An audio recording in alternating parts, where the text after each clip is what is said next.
Numbers are a pretty interesting subject, a pretty sticky subject actually. We use them on an almost daily basis. In fact, our society would just fall apart without them. But in reality, though we use numbers, we know almost nothing about them. We don't know where we find them, where we could find them, and more importantly, we don't know where the ancients found them. My research really took off when I was surveying beaver populations, specifically on Prince Edward Island, Canada. My job mostly entailed counting those woodland critters. And as I started counting them, more and more, I began looking at the numbers, and I saw a gap. All these numbers were on my paper, but I had no idea where they came from. So my curiosity was effectively sparked. So I got back to New York City, and I really started pounding at the literature, really diving deep into the books, and I couldn't find any answers. It seems like every ancient society had their own set of numbers, but I could never find where they came from. And I went back and back and back, and at one point, all we got to was tallies. Tallies on a cave wall. And then went back further in time, and the tallies stopped. And we saw a depiction of something slightly different. We saw, instead of numbers and tallies on these walls, we saw creatures. Some normal and some rather strange. Some almost tremendous, it would seem, but artists, contemporary artists, simply attributed it to a lack of perspective in caveman art. That explanation simply didn't satisfy me.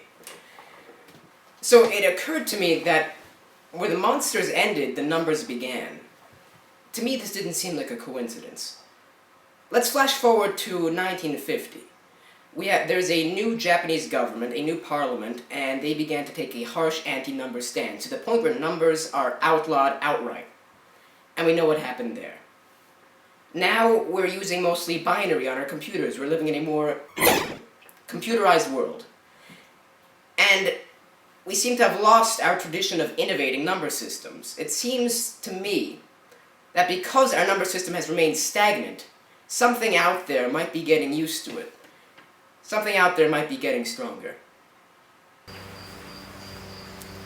I mean, it's obvious, that's what I'm trying to say. You can see it, you can hear it, you can smell it.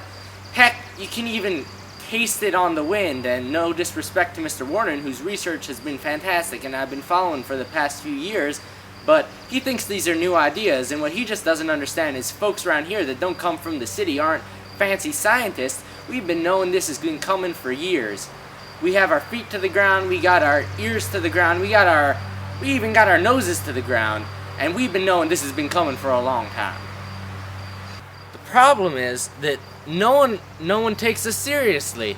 It's almost as if you don't publish in some scientific journal what you're saying ain't true. And I contact the local police, I contact my local daimyo from my region, and they just throw me off, shrug me off, say that I'm nothing but a crazy loon, that I'm spouting nonsense, but the truth is, they're gonna be the ones that are sorry.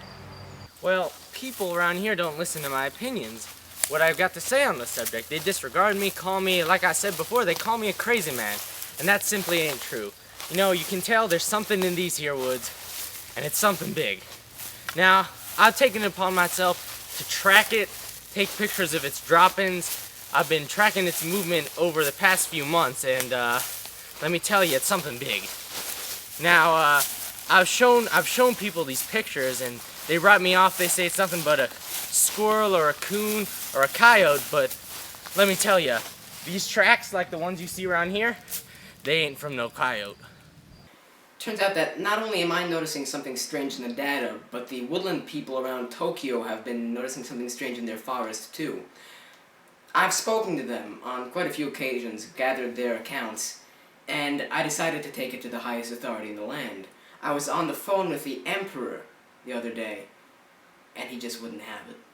The Emperor simply doesn't understand that if binary's failing, missiles aren't going to cut it. We need new numbers. So I've been tracking its movements for quite a while, and